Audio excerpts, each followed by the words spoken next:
Assalamu alaikum, bismillah ar-Rahman ar-Rahim. Toujours dans le cadre, je prépare mon bac. Aujourd'hui, on va passer à la troisième partie de la physique concernant l'électricité. La première partie, c'est le dipôle ou le circuit RC. Les connaissances et savoir-faire. Tout d'abord, il faut connaître la représentation symbolique d'un condensateur.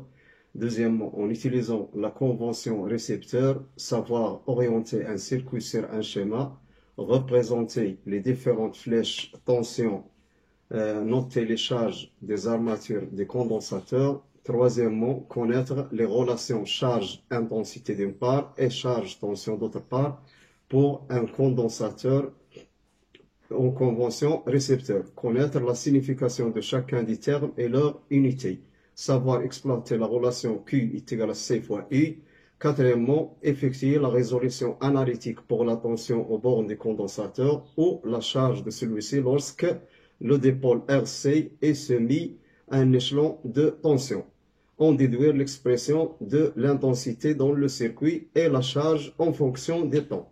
Cinquièmement, connaître l'expression de la constante du temps et savoir vérifier son unité par analyse dimensionnelle. Sixièmement, connaître l'expression de l'énergie emmagasinée ou stockée dans un condensateur. Septièmement, savoir que la tension au bord d'un condensateur n'est jamais discontinue. Huitièmement, savoir exploiter un document expérimental pour, premièrement, identifier les tensions observées, montrer l'influence de R et de C sur la charge ou la décharge, déterminer une constante de temps lors de la charge et de la décharge. Savoir-faire expérimental, c'est-à-dire à partir des expériences réalisées. Tout d'abord, premièrement, réaliser un montage électrique à partir d'un schéma, c'est-à-dire lorsqu'on a un schéma concernant le circuit RC, comment faire le montage électrique. Troisièmement, réaliser les branchements pour visualiser les tensions aux bornes des générateurs, des condensateurs et des conducteurs ohmiques à l'aide d'un oscilloscope. Et enfin, montrer l'influence de l'amplitude de l'échelon de tension, de la résistance et de la capacité sur le phénomène observé lors de la charge et de la décharge des condensateurs. Donc, pour répondre à ces questions et d'autres questions, on passe aux exercices. Donc, pour l'exercice 1 de la série 1 des pôles RC concernant l'électricité, donc, et lampes secouées. Donc, de nouvelles lampes dites écologiques ont fait leur apparition sur le marché. On se propose dans cet exercice d'étudier leur dispositif de stockage d'énergie électrique. Nous avons cherché longtemps une solution à l'éternel problème de la lampe de secours, voiture, bateau, maison, camping, etc. Qui bien sûr ne marche jamais quand on a besoin. Au mieux, les piles sont mortes, au pire, elles ont coulé, ou l'ampoule est grillée quand ce ne sont pas les contacts qui sont corrélés. Aux États-Unis, un petit fabricant a mis un profil l'arrivée des DEL, c'est-à-dire les DEL, pour réaliser l'un de ses rêves, la lampe sans pile. Donc, on va voir le fonctionnement, c'est-à-dire une description du fonctionnement. En secouant un peu comme une bombe de peinture, mais plus doucement, la lampe 30 secondes de l'énergie électrique est produite et stockée dans un condensateur. Vous obtenez alors environ 20 minutes de lumière produite par une DEL. Si vous n'utilisez pas toute l'énergie produite, elle restera stockée dans le condensateur pendant plusieurs semaines pour être immédiatement disponible sur simple pression du bouton. Information sur les composantes. Le condensateur a une capacité d'un farad et peut stocker au maximum une énergie égale à 12 joules. Il perd 8000 joules par heure. Donc, la capacité, c'est 1 farad. Il peut stocker au maximum une énergie de 12 joules. Et pendant 1 heure, il perd 8 millijoules. Donc, on passe à l'exercice maintenant. On considère qu'en secouant la lampe durant 30 secondes, le condensateur est chargé et à la tension entre ses bornes et 0 est égal à 3,6 volts. On commence par l'étude du dipôle RC, qui nous concerne bien sûr dans cet exercice. Donc, On étudie la décharge des condensateurs de capacité C est égal à 1 farad à travers un conducteur ohmique de résistance R. À T est égal à 0, on ferme l'interrupteur K et on la décharge débite. Donc on a un condensateur chargé lié à un conducteur ohmique de résistance R. La capacité C du condensateur c'est 1 farad. On a un interrupteur, c'est-à-dire une fois le condensateur est chargé, on bascule l'interrupteur, on ferme l'interrupteur à T égal à 0. Donc lorsqu'on ferme, bien sûr, la décharge débite, c'est-à-dire le condensateur commence à se décharger, bien sûr, dans le conducteur ohmique R. Donc on va voir maintenant la question 1. Donc dans la question 1, on vous demande d'établir l'équation différentielle vérifiée par ICT pendant la décharge et montrer qu'il peut s'écrire sur la forme dIC dt insertant IC est égal à 0. Auto représente le produit de RC et la constante des temps. Donc lorsqu'on est toujours dans le cas de déterminer l'équation différentielle, donc on passe par la loi d'additivité des tensions. Donc d'après la loi d'additivité des tensions, ce qu'on appelle aussi, on peut utiliser aussi la loi des mailles des tensions. On a IC, c'est-à-dire la tension au borne du condensateur, plus la tension IR au borne du conducteur ohmique est égale à 0. Donc ça c'est pour le circuit qu'on a à côté.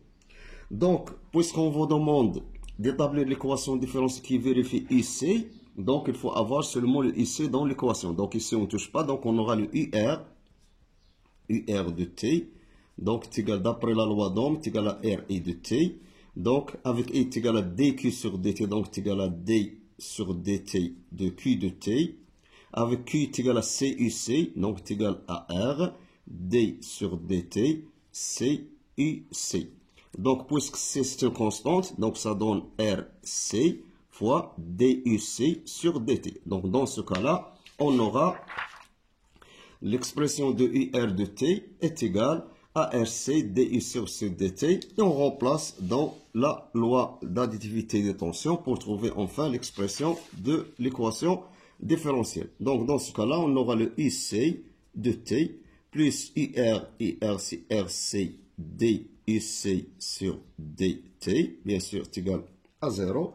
Donc d'après l'équation qu'on a donnée, donc on dit qu'on trouve DC, donc on aura dans ce cas-là que RC DUC sur dt est égal, IC est égal à 0. On divise par RC, on divise les deux par RC, on trouve enfin que DUC de T sur dt plus 1 sur RC UC de T est égal à 0 avec RC est égal à temps. Et on trouve enfin que DUC sur dt plus 1 sur tau UC est égal à 0. Et ça, l'expression demandée de l'équation différentielle qui vérifie la tension IC de T. Donc, une fois trouvé l'équation différentielle, on passe à la suite, c'est-à-dire la question 2. Vérifier par une analyse dimensionnelle que la constante des temps tau est homogène à un temps. Donc, puisqu'on a tau est égal à R fois C, donc la dimension du tau est égale à la dimension de R fois C. Et d'après la loi d'Ohm, on a R est égal à U sur I, sur le courant, et on a aussi l'expression de C, qu'on connaît bien sûr, D plus C est égal à Q sur U. Donc, on remplace dans l'expression, on trouve que la dimension de tau est égale à celle de R, c'est U sur I, fois Q sur U. Donc, on peut simplifier par U, il nous reste Q sur I, avec, bien sûr, on peut remplacer aussi Q est égal à I fois T. Donc, on trouve enfin que la dimension de tau est égale, Q c'est I fois T, sur I, en dimension, on simplifie par I, on trouve que c'est égal à T, donc c'est égal à grand T. Donc, puisque la dimension de temps est égale à grand T, on peut en conclure que la constante de temps est homogène à une durée. Donc, la constante du temps, bien sûr, est homogène,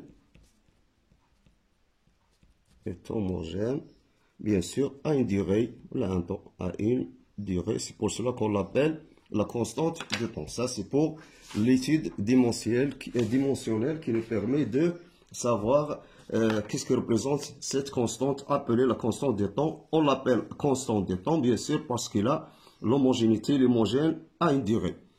Question 3. Dans la question 3, montrer que EC est égal à S01 moins T est solution de l'équation différentielle. Puisqu'on a déjà l'équation différentielle dans la question précédente, on la note 1 par exemple ici. Donc, on vous demande dans cette question de montrer que EC est égal à S01 moins T sur temps est une solution de l'équation différentielle. Donc, qu'est-ce qu'on va faire maintenant? On a UC de T est égal à E0 l'exponentielle de moins t sur temps. Dans l'équation 1, l'équation différentielle, on a besoin de UC et sa dérivée. Donc, on va la dériver. Donc, on aura DUC sur DT est égal à E0, c'est une constante. La dérivée de l'exponentielle de moins t sur temps, c'est moins 1 sur temps, l'exponentielle de moins t sur temps. Donc, est égal à moins E0 sur temps, l'exponentielle de moins t sur temps. Donc, on a ici l'expression de la dérivée. Et on a la fonction, donc on va la remplacer en introduisant les deux expressions, dans l'équation 1. Donc DUC, ce sera moins E0 sur temps, l'exponentielle de moins t sur temps, plus 1 sur temps, fois E0, l'exponentielle de moins t sur temps. Donc, est égal à l'exponentielle de moins t sur temps, en facteur de E0 sur temps, moins E0 sur temps. Donc, ceci, bien sûr, ça donne 0. Et on trouve enfin qu'il est égal à 0. Une fois on le trouve quel que soit le temps t, quel que soit t, donc la solution proposée, c'est-à-dire la solution proposée convient à la solution de l'équation différentielle. Donc, une fois qu'on trouve est égal à 0. C'est bon, donc passons maintenant à la question suivante. 1,4, on déduit qu'une durée environ est égale à 5 temps, permet une décharge quasi complète du condensateur. C'est-à-dire à 5 temps, permet une décharge quasi complète du condensateur. Qu'est-ce qu'on va faire maintenant? À T est égal à 5 temps. Revenons maintenant à la solution de l'équation, c'est-à-dire on a UC à 5 temps, l'instant t est égal à 5 temps, est égal à U0, l'exponentielle de moins t c'est 5 temps, sur temps, est égal à U0, l'exponentielle de moins 5. Donc l'exponentielle de moins 5, après calcul, ça nous donne U0 multiplié à peu près par 6,74 fois 10 à la puissance moins 3.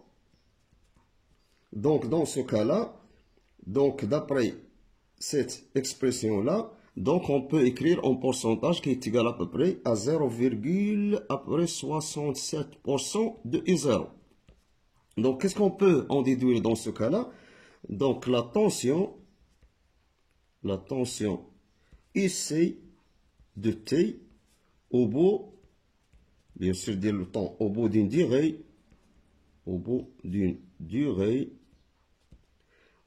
qui est égal, bien sûr, qui est égal à 5 temps, est égal à peu près 0,67% de sa valeur maximale, de sa valeur initiale ou maximale initiale, c'est-à-dire I0. Donc, dans ce cas-là, on peut considérer que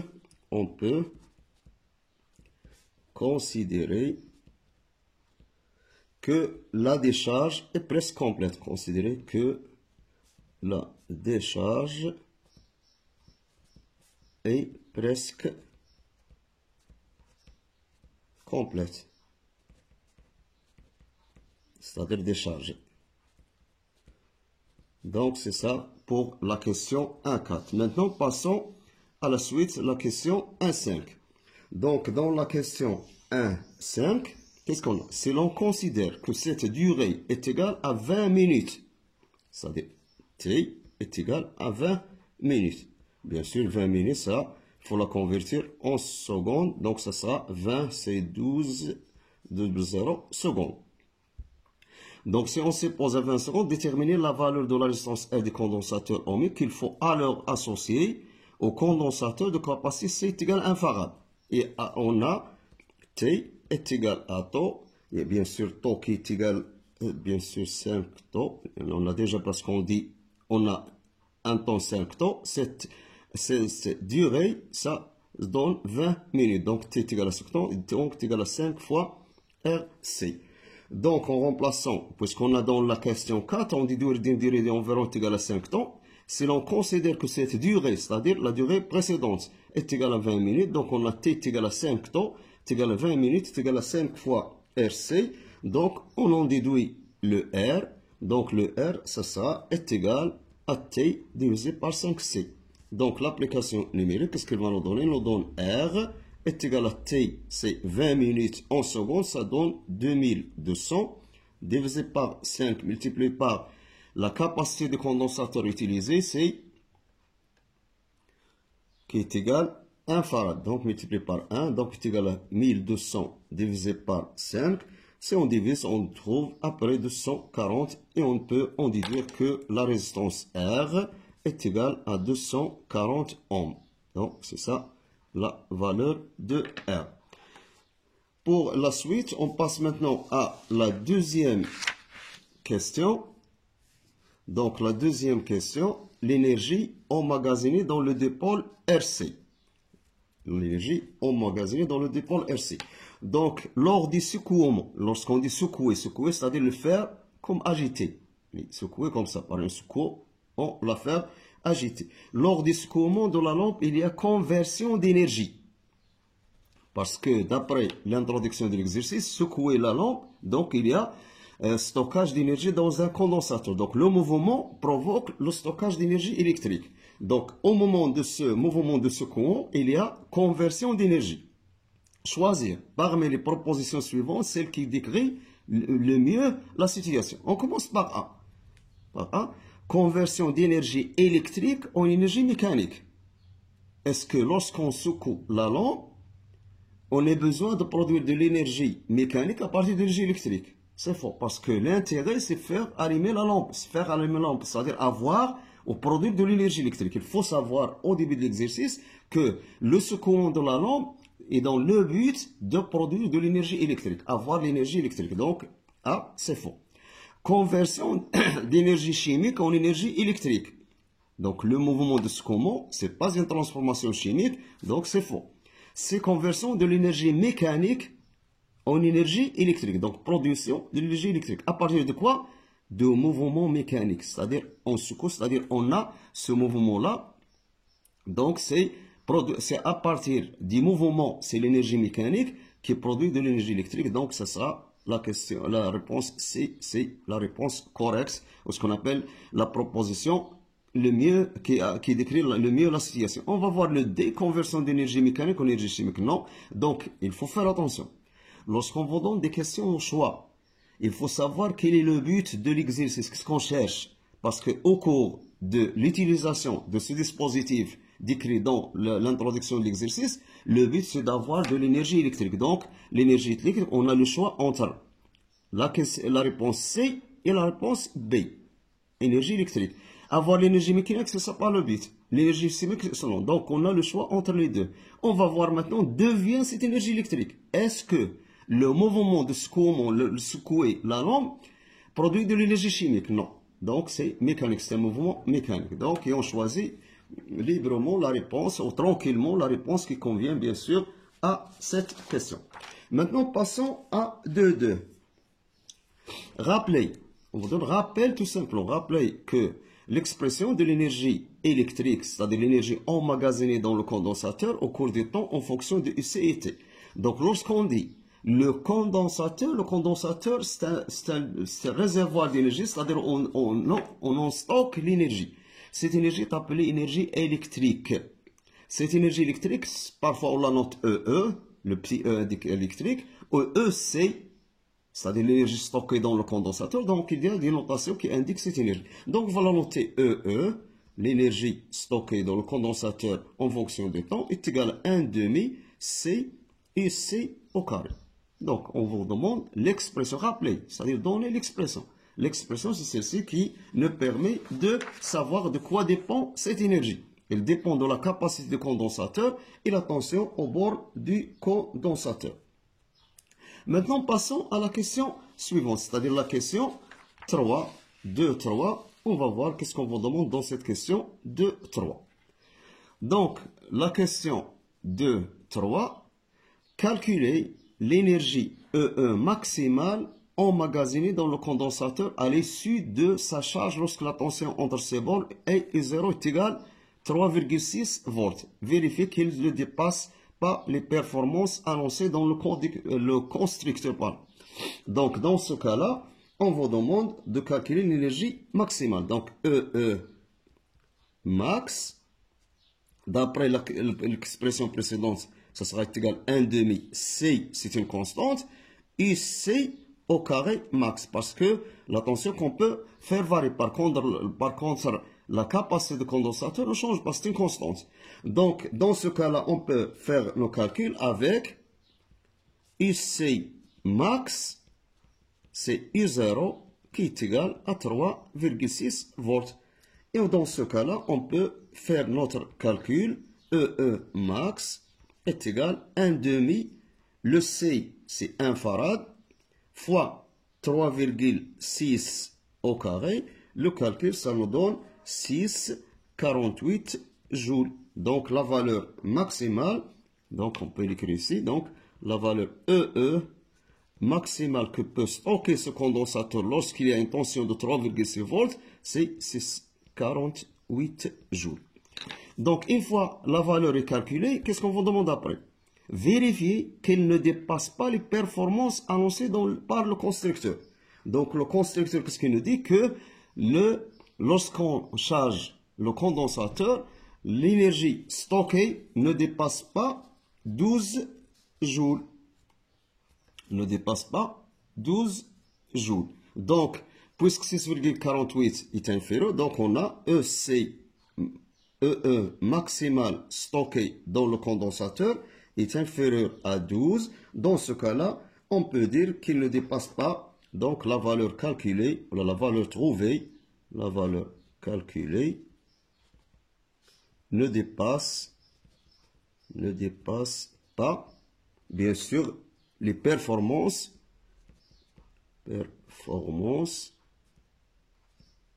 annoncées par le constructeur.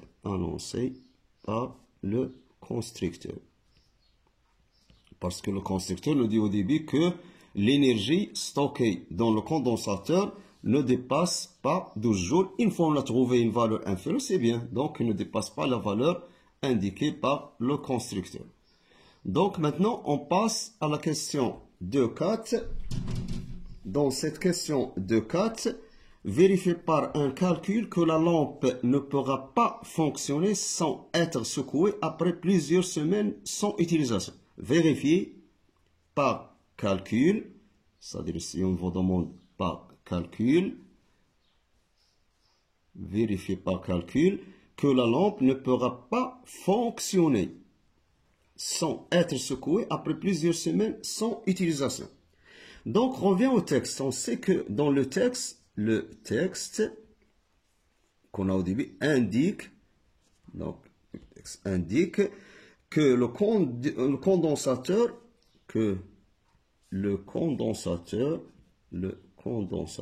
utilisé bien sûr perd 8 millijoules 8 millijoules par heure, qui est égal à 8 fois 10 à la puissance moins 3 joules par heure, par une heure. C'est-à-dire, lorsque la lampe fonctionne une heure, elle va perdre 8 millijoules, c'est-à-dire 8 fois 10 à la puissance moins 3.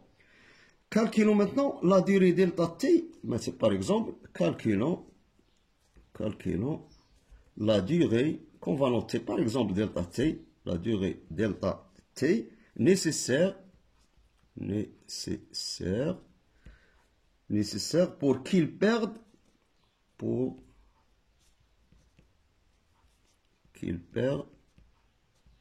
c'est-à-dire le condensateur, pour qu'il perde son énergie électrique. Son énergie électrique. Donc, faites attention à ce qu'on va faire maintenant. Donc, le texte nous indique que le condensateur perd 8 millijoules par heure.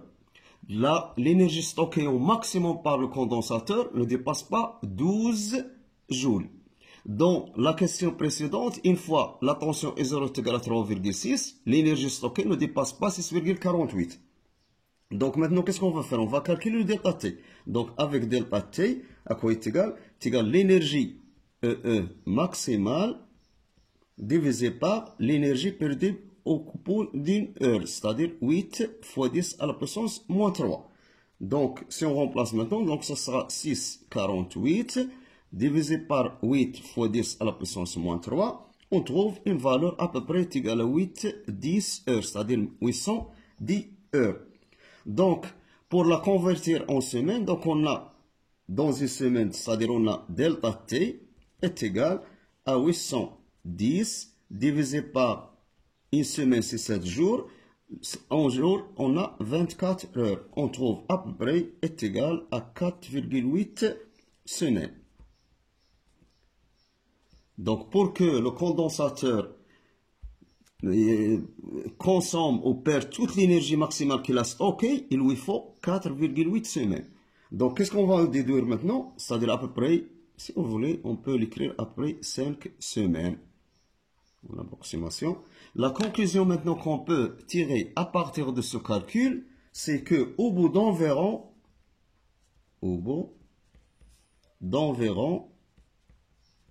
5 semaines, qu'on a calculé maintenant, 5 semaines,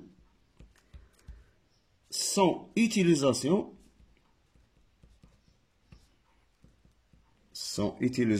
le condensateur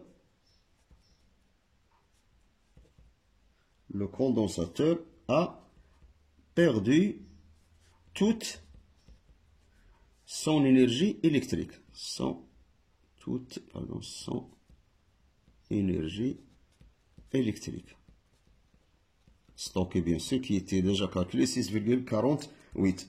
Donc, il faut, qu'est-ce qu'il faut maintenant? Il faut alors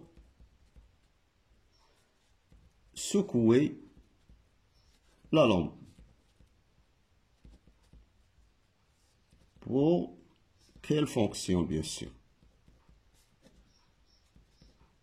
Donc, qu'est-ce qu'on peut conclure de ce qu'on a calculé? C'est-à-dire, lorsqu'on prend le condensateur, une fois il est secoué, donc il va stocker une énergie de 6,48.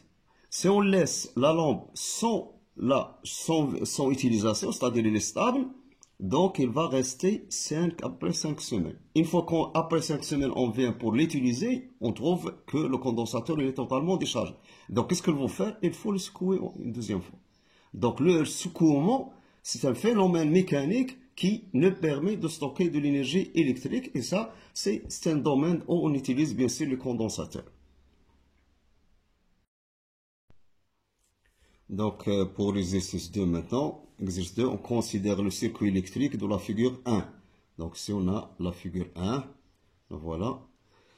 Ce circuit est formé par un générateur de tension de force électromotrice E est égal à 6 volts, d'un condensateur de capacité C, d'un commutateur K, deux résistors R1 et R2, tels que R2 est égal à 2 fois R1. Donc ici on a le circuit de la figure 1.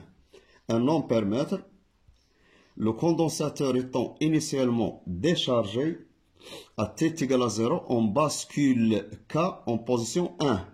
C'est-à-dire on le met dans la position 1, tel que le circuit comprend le générateur, le condensateur C et le conducteur ohmique de résistance R1, c'est-à-dire ce circuit-là. En position 1, un dispositif d'acquisition de données relié à un ordinateur dans la figure 2. Donc la figure 2 nous donne une tension UV, T en millisecondes, et on a deux graphes, c'est-à-dire une courbe notée C2, c'est ceci, une droite notée C1. Donc on a deux graphes dans la figure 2 qui représentent l'évolution de la tension IC de T, c'est-à-dire aux bornes du condensateur, sur la voie B de l'oscilloscope et la tension IGT, c'est-à-dire aux bornes du générateur, sur la voie A. Donc ça, c'est pour la figure 1 et la figure 2. Maintenant, on passe à la première question. Donc, pour la première question, qu'est-ce qu'on a? Étude des graphes. Complétez alors le schéma de la figure suivante en faisant les branchements nécessaires pour réussir cette expérience. Donc, dans le schéma, c'est-à-dire la question 1, on a le circuit électrique qui est formé par le générateur, le conducteur ohmique de résistance R1, la capacité, le condensateur de capacité C, on a l'oscilloscope. L'oscilloscope, ici on a la masse qui est commune et on a ce qu'on appelle la voie A et la voie B. Donc, qu'est-ce qu'on vous demande maintenant? Pour, c'est-à-dire l'expérience, le dispositif d'acquisition dans la figure 2 qui représente l'évolution de la tension IC aux bornes de la voie B, c'est-à-dire la voie B. Donc maintenant, si on veut brancher la voie B et la masse pour visualiser la tension IC, donc tout d'abord il faut représenter la tension IC. La tension IC, c'est la tension aux bornes du condensateur. IC. Il faut faire attention quel est le sens de la tension. Donc, le générateur débite un courant électrique I. Voilà le sens. Puisque le générateur convention générateur, on a E et I de même signe et de même sens. Donc, on aura le sens de I en rouge. Voilà I. Donc, la convention récepteur de C. Donc, I, C et I, il faut qu'ils soient deux sens opposés pour avoir le même signe. Donc, la masse, il doit être liée à l'origine du vecteur qui représente la tension. Et B, ça sera relié à la position de l'extrémité ici. Donc, dans ce cas-là, on peut visualiser la tension IC aux bornes de condensateur par la voie B. C'est ça la notation, donc il faut faire attention que la masse, toujours l'origine du vecteur, et l'entrée, c'est l'extrémité du vecteur, pour visualiser la tension demandée. Après, la tension IGT, c'est-à-dire la tension aux bornes du générateur, c'est la voie A. La voie A, c'est celle-ci. Voilà la voie A. Donc, la tension aux bornes du générateur, donc l'origine c'est ici, l'extrémité de l'autre côté. Donc, la masse c'est commune, donc on peut avoir la même masse ici. Par exemple, on peut avoir, par exemple, la masse comme ça, de l'autre côté. Par exemple, la masse ici. Et la voie A, donc ça sera comme ça.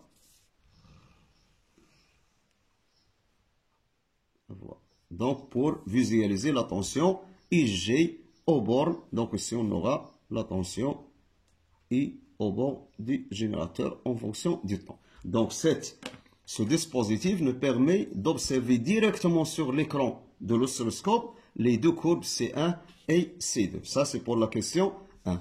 Passons maintenant à la question 2. Dans la question 2, qu'est-ce qu'on vous demande? Identifiez parmi les courbes C1 et C2 celle qui correspond à la voie B. Justifiez votre réponse. Donc, puisque dans la voie ou sur la voie B, c'est-à-dire la voie B de l'oscilloscope, c'est la voie B. Donc, qu'est-ce qu'on a sur la voie B? C'est IC. Sur la voie B, on visualise IC de T. Donc, IC de T, puisqu'on a le condensateur se charge lorsqu'on bascule l'interrupteur à position A. Donc, il y a variation de IC. Donc, variation ici de façon. Donc, IC varie. Ce n'est pas une constante. Par contre, pour le générateur, c'est la voie A. Le générateur, c'est-à-dire IG de T, est constante, qui est égale à E. Donc, constante, donc ce sera une droite. Donc, dans ce cas-là, on peut en conclure que pour la voie A, donc, il représente la courbe C1. Et pour la voie B, représente la courbe C2. Donc, dans ce cas-là, revenons maintenant au graphe des figures. Donc, C1, ça représente le IG de T, c'est-à-dire la tension puisqu'il est constante au bord du générateur. Par contre, le C2, ça représente la variation de la tension au bord du condensateur puisqu'il varie en fonction du temps. Donc, ça, c'est pour la question 1. Maintenant, revenons en passant à la suite. C'est-à-dire la suite, on passe à la question 3. 1,3. Donc, dans la question 1,3, on a la charge du condensateur est-il instantanée? Quel régime constitue-t-elle? Donc, la charge du condensateur, est-ce qu'il est instantané? Bien sûr, au cours du temps. Donc, la charge du condensateur est nulle, c'est-à-dire au début lorsqu'il est déchargé. En fonction du temps, il y a augmentation de la charge du condensateur et s'arrête lorsqu'on a le condensateur, il est totalement chargé. Dans ce cas-là, on dit que la charge du condensateur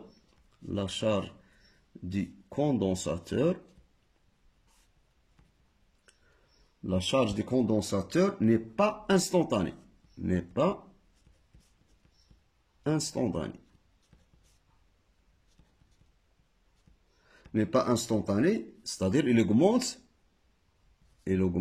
bien sûr, il augmente progressivement.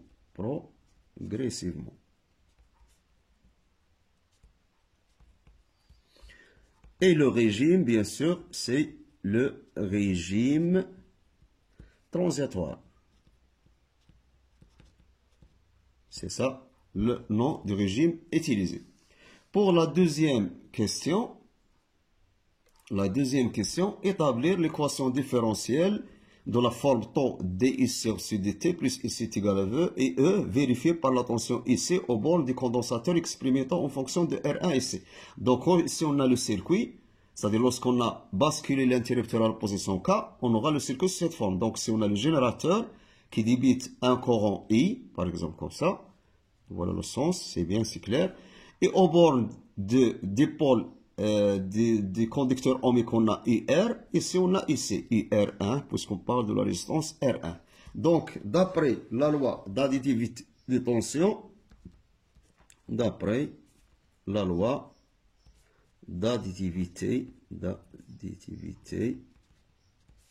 des tensions, bien sûr, on a IC de T plus IR1 de T est égal à E.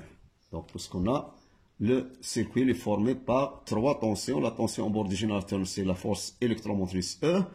La tension au bord du conducteur ohmique, c'est R1 de T. Et celle au bord du condensateur, c'est IC de T.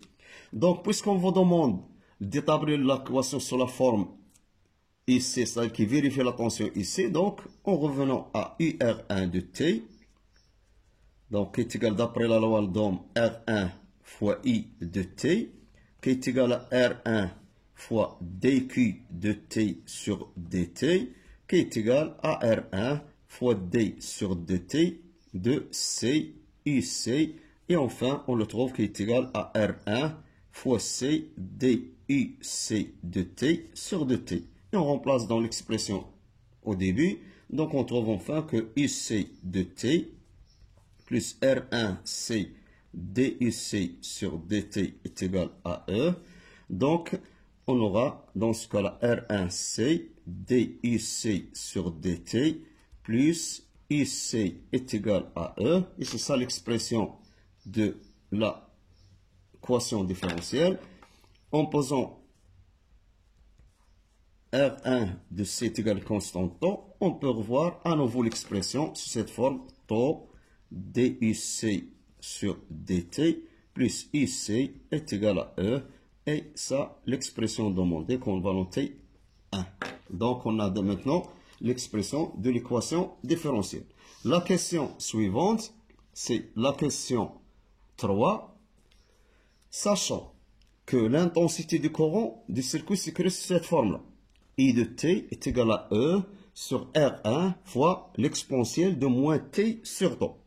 3.1. Déduire alors l'expression de IC en fonction des temps. Donc, on vous demande d'en déduire l'expression de IC. Donc, dans ce cas-là, qu'est-ce qu'on va faire? En revenant à l'expression de l'additivité de tension qu'on a écrit déjà, c'est-à-dire IC de T, qui est égal à plus IR1 de T est égal à E.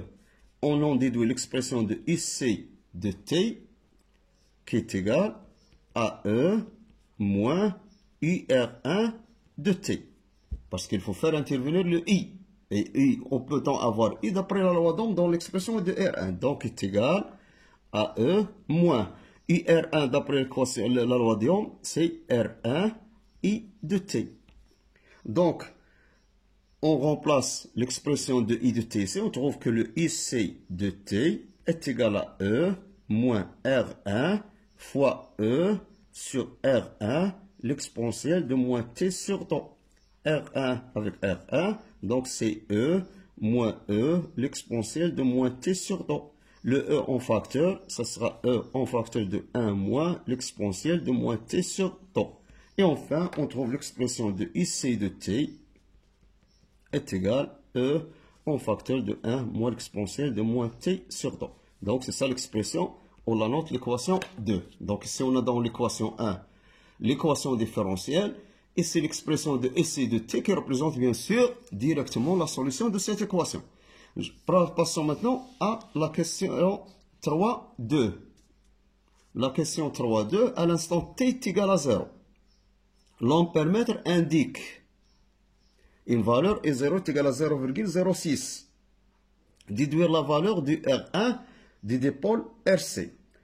Donc, puisque à T est égal à 0, on a et 0 est égal à 0,06 ampères. Revenons à l'expression de IT donnée dans la question 3, au début de la question. Donc, on a I de T est égal à 0, est égal à E sur R1, l'exponentielle de moins 0 sur temps, qui est égal à E sur R1, l'exponentielle de 0, qui est égal à 1, donc est égal à E sur R1. Donc, I est égal à 0, c'est la valeur de I0.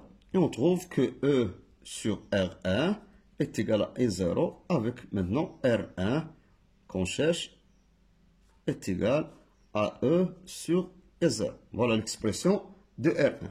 L'application numérique, ça donne directement le R1 avec E est égal à 6 volts et 0 est égal à 0,06. Et on trouve R1 est égal à près 100 ohms. Donc, c'est ça, la valeur de R1 est égal à 100 ohms. Donc, la question 4, déterminer, donc la question 4, dans la question 4, déterminer en précision la méthode, utiliser la valeur de temps, c'est-à-dire la constante de temps. La constante de temps, bien sûr, ça, on l'a déterminé soit par calcul, soit par graphiquement. Donc, puisqu'on a ici le graphe qui représente la variation de IC, parce qu'on a dit que c'est la courbe C1, c'est la courbe qui représente IC. Donc, ceci, c'est IC. La fonction IC de T. On a la tangente à l'instant de T est égale à 0. On prolonge cette tangente. Donc, il va se couper avec l'asymptote en ce point-là. On projette sur l'axe des temps et on trouve graphiquement la valeur de temps. C'est ça la valeur de temps.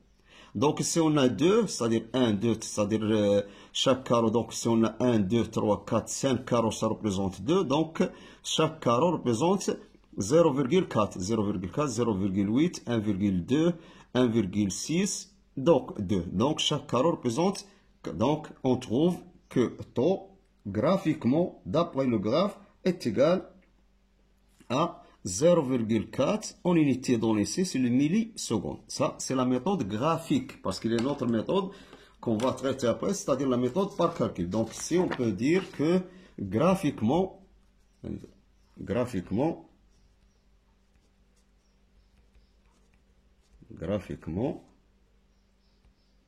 on a taux est égal à peu près 0,4 millisecondes, est égal à 0,4 fois 10 à la puissance moins 3 secondes, est égal à 4 fois 10 à la puissance moins 4 secondes. C'est ça la valeur de taux qu'on vous donne. Donc, taux est égal à 4 fois 10 à la puissance moins 4 secondes. La question suivante, c'est la question 5. Déduire la valeur, donc on demande la valeur de la capacité C. Donc on sait que le taux, c'est la constante des temps qui représente la valeur de taux, bien sûr, au cours de la décharge du condensateur. Et on a, dans la question 2, au cours de l'établissement de l'équation différentielle, on a posé R1C est égal à taux. Donc on a déjà taux est égal à R1 fois C, ce qui implique que C est égal à taux divisé par R1. L'application numérique, ça donne directement la valeur de C est égal à taux, c'est 4, 10, moins 4. Vous faites attention aux unités, surtout pour le temps, divisé par R1, déjà calculé, c'est 100, et on trouve qu'il est égal à 4 fois 10 à la puissance moins 6. Donc, le condensateur a pour capacité 4, 10, moins 6 farad ou 4 microfarads. Donc, c'est ça la valeur de C.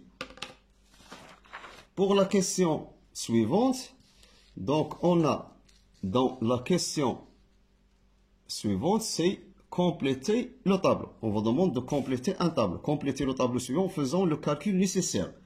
Dans ce tableau, qu'est-ce qu'on a? On a l'instant T, 0, taux, 5 taux, la valeur de IC, la valeur de R1. Donc, on va faire les calculs maintenant pour compléter notre tableau. Donc, on va prendre ici la partie suivante. On divise par 2. On fait le calcul pour IC et pour R1. Donc, on a ici pour IC de T, c'est déjà trouvé, c'est E, facteur de 1 moins T sur taux dans la relation 2. Donc, dans ce cas-là, on va calculer pour E, bien sûr, E est égal à 6, on peut écrire 6, 1 moins l'exponentielle de moins T sur taux. Donc, faites attention, qu'est-ce qu'on va faire maintenant? Donc, commençons par le premier cas, c'est-à-dire lorsqu'on a T est égal à 0. Donc, T est égal à 0. On aura ici, à l'instant 0, est égal à 6, 1 moins l'exponentielle de 0, donc est égal à 6. Donc, si on a 6, donc 1, c'est bien. Donc, on a E à la puissance 0, c'est 1 moins 1, c'est 0, ça donne 0 volts. Pour le T est égal à taux, on a ici, à l'instant T est égal à taux, est égal à 6, 1 moins E moins taux sur taux. C'est-à-dire est égal à 6, 1 moins E moins 1. Après calcul, on trouve que ici, à l'instant taux, est égal à peu près 3,79 après 3,8 volts. À l'instant T est égal à 5 taux. Donc on trouve que ici, à l'instant 5 taux, est égal toujours à 6, 1 moins l'exponentielle de 5 taux sur taux, donc qui est égal à 6, 1 moins l'exponentielle taux par taux, ça reste moins 5. Par calcul, ça donne à peu près est égal à 5,96, est égal à peu près à 6 volts. Donc on va inscrire les valeurs de IC dans le tableau déjà donné. Donc, T est égal à 0, on a 0. Taux, c'est à peu près 3,8 en volts et c'est à peu près 6 volts. On va refaire la même chose pour le cas de IR de T. Donc, IR1 de T, bien sûr, d'après la loi d'Ohm, est égal à R1, I de T. Donc, est égal à R1. I de T, bien sûr, c'est déjà trouvé, c'est donné, c'est UE sur R1, l'exponentielle de moins T sur taux. R1, ça reste E, l'exponentielle. Donc, même chose à T est égal à 0, on aura UR1 à 0 est égal à E, l'exponentielle de 0, donc est égal à E est égal à 6 volts. Donc, 6 volts. Pour T est égal à taux, donc IR1 à l'instant tau est égal à E, l'exponentielle de moins tau sur tau, c'est E, l'exponentielle de moins 1. Par calcul, ça nous donne à peu près est égal 2,2 volts. Donc, c'est 2,2. Enfin, T est égal à 5 tau. On aura UR1 à 5 tau est égal à E, l'exponentielle de moins 5 tau sur tau est égal à E, l'exponentielle de moins 5. Et on trouve enfin qui est égal à peu près 0,04. Donc, on trouve 0,04. Donc, c'est ça les valeurs calculées à partir ou pour compléter le tableau. Une fois le tableau est complété, on passe à la suite. C'est la question 7. Et dans la question 7, on vous demande de calculer l'énergie emmagasinée dans le condensateur à l'instant t est égal à temps. On sait que l'énergie emmagasinée dans un condensateur a pour expression 1/2 C IC au carré à l'instant t. Et puisqu'on vous demande de calculer l'instant t est égal à tau, donc on aura à t est égal à tau, c'est à l'instant t est égal à tau est égal 1/2 C IC au carré à l'instant tau. Donc pour C, c'est déjà calculé, c'est 4, donc est égal à 1/2 fois 4 fois 10 à la puissance moins 6, c'est la valeur de C, fois la valeur de IC au carré à l'instant tau. C'est après est égal à 3,879. Donc 3,8 au carré.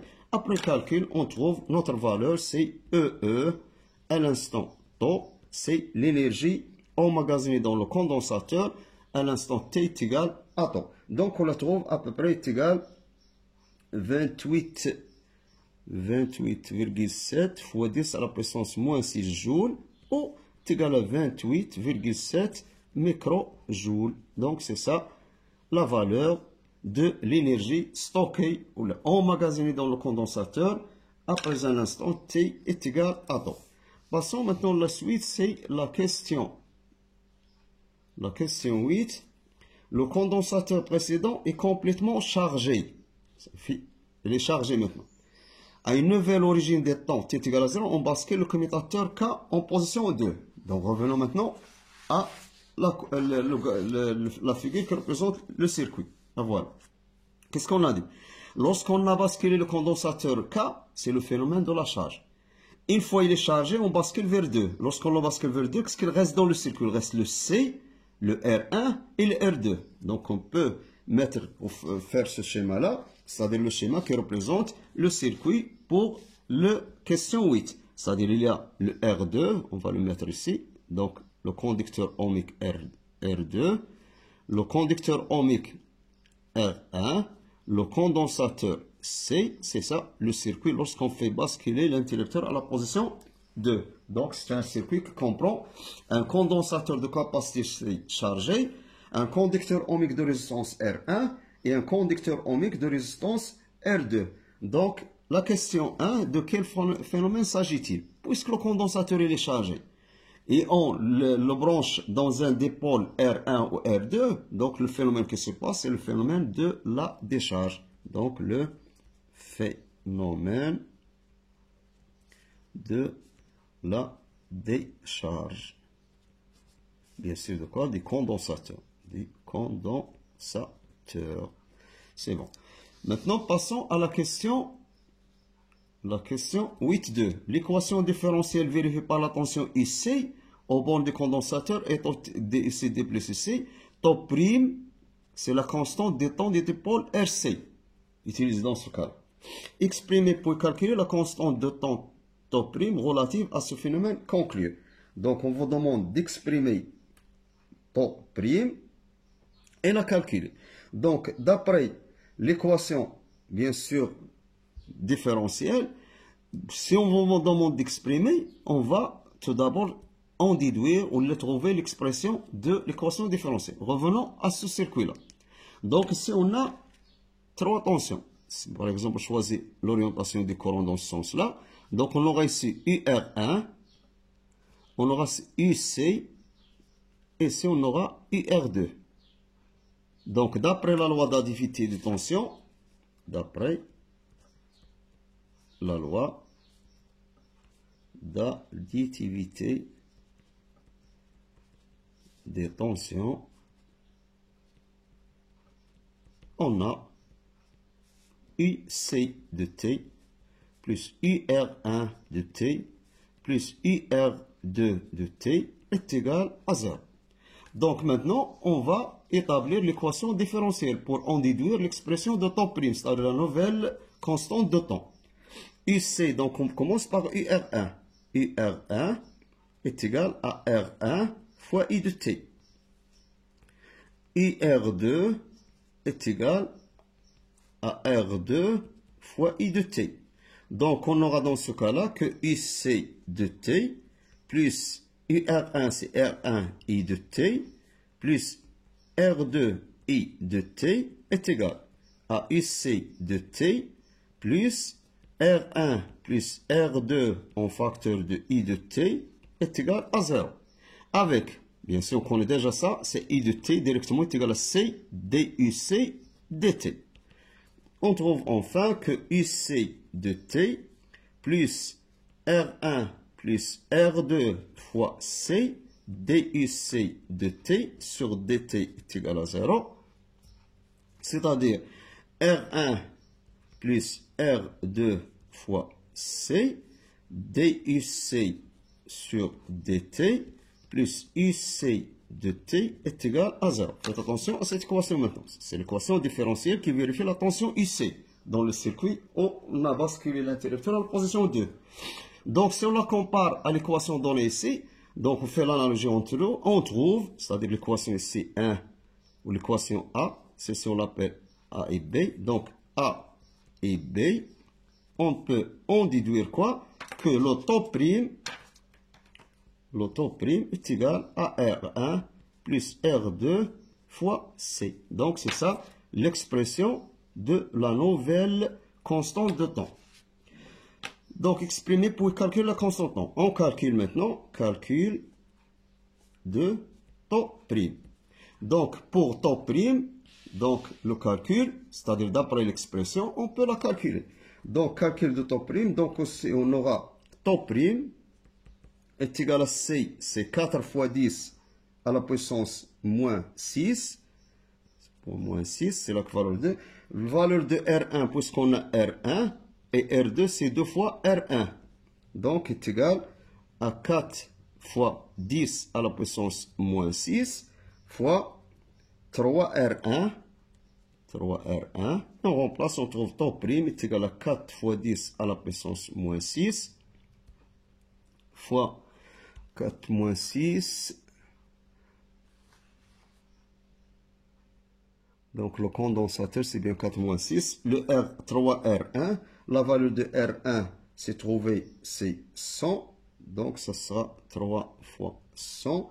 On fait notre calcul. On trouve que temps prime est égal à 4 fois 3, 12 fois 10 à la puissance moins 4 secondes.